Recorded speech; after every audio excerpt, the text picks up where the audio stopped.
NextGenWalkthroughs.com. It's cracking people, it's Rebel 8.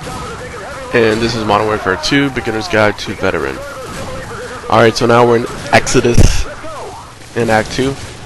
This level can be challenging for the folks who, aren't used to playing these games on Veteran. But no fear, I am here. That was cheesy. Alright. So, I found out one thing about this game. It's a much better and much easier game if you disobey orders. Like right now, Sergeant Foley is like yapping his mouth like crazy, telling you to get out of the street and get in the houses and clear them out. No, sir, we're not going to go in the houses. If you stay in the street and use your laser pointer to point the houses, we'll slowly move along and clear this whole entire street without having to go into the homes. So if you don't know how to use the laser pointer, you push right on the D-pad and you hold the right trigger, and after about 2 seconds or so, it targets the item and starts shooting at it. You can interrupt whatever you targeted at and have it target other things if you want to. You can have it target people. You can have it target cars, puppies, birds, whatever you wanted to have it. Whatever you wanted to have it target.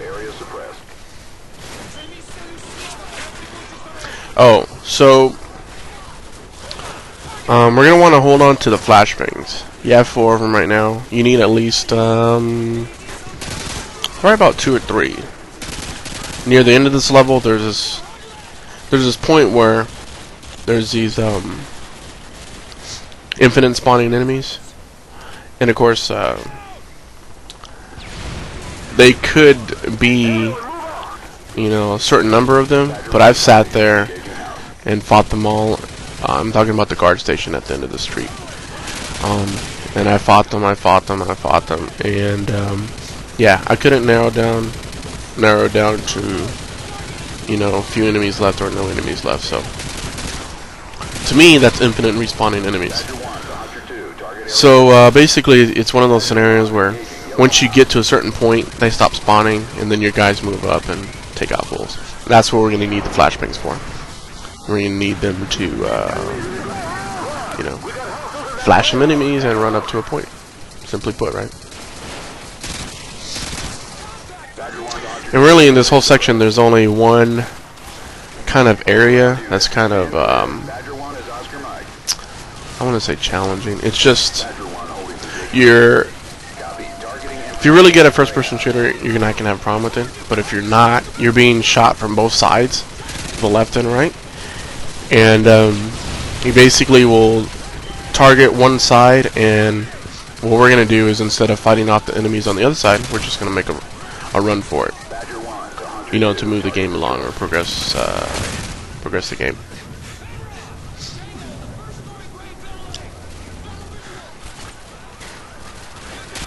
But other than that, this entire level is pretty easy. Pretty easy.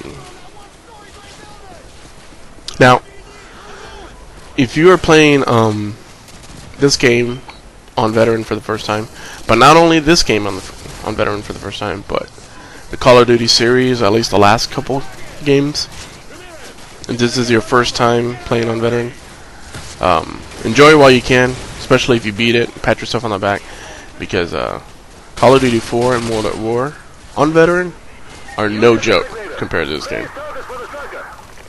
And yes, I've beaten them both. And there's a guide on NextGenWalkthroughs.com for the Call of Duty 4 Beginner's Guide, if you guys want to go back and beat that puppy.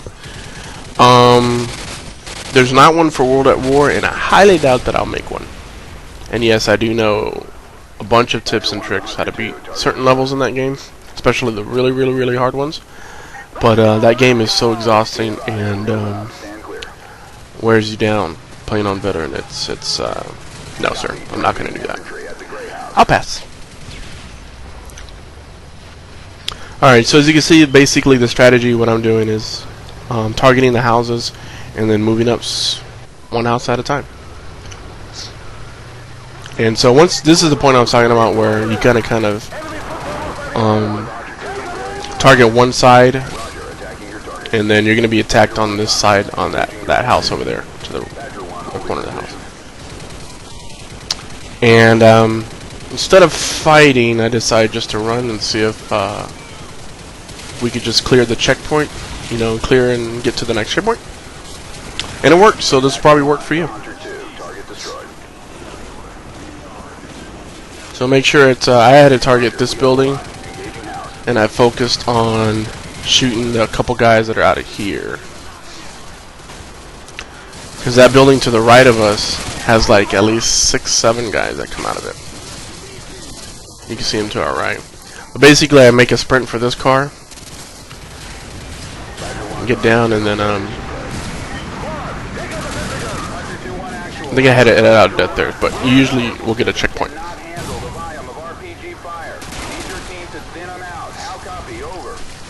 So wait for everybody to move up. And do not lay down there. I have no idea why I laid down there. I like blowing up cars because I don't like sitting next to cars and then getting blown up. There's a turret at the end of the street. If you feel skillful enough, feel free to target it and have the have your escort take it out. I try and target it here, but it doesn't take it out. Here we go. You can see the back end of it right there. There we go. I got shot from behind somewhere. I always gotta watch out for those stragglers.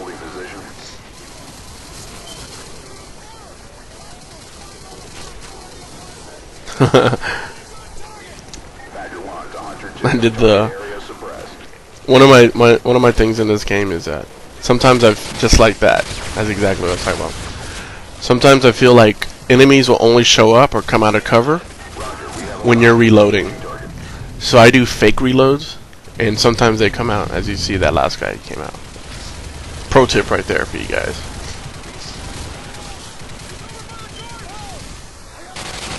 Fake reloads.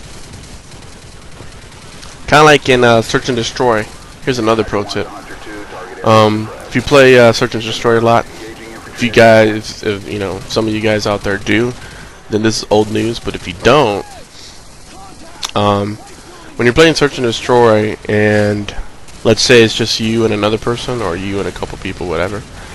Oh yeah, you want to throw frags to clear out all those cars and whatnot. So when you're playing Search, people with really good headphones can hear you when you open the briefcase, and it is very audible from actually quite a distance. So the pro tip is that if they're hiding, you know, pretty good distance away, go up to the bomb, start to defuse it, and then immediately let go. That way it makes the briefcase noise. Then go hide and usually see them come out. It's old trick, but a good one. Oldie but goodie. Alright, so here's where we're going to want to use the flashbangs. This is the area I was talking about where it has infinite respawning enemies. So you have, I think I have 2 here, so we're going to use them here in a second.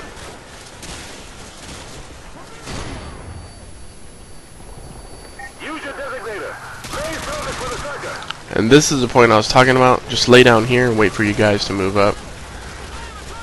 And this will push your progress the game along. That's the first section of this game. We got a second half to do. And it's, you know, almost just as easy. Almost just as, that makes sense, yeah. But that wasn't too bad, right?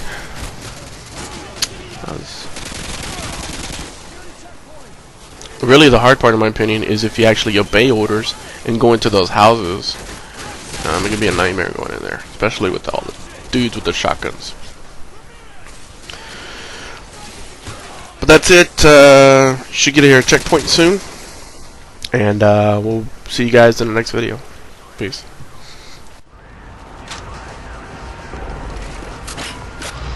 Hunter 2-1 actual. Overlord, give me a sit rep, over.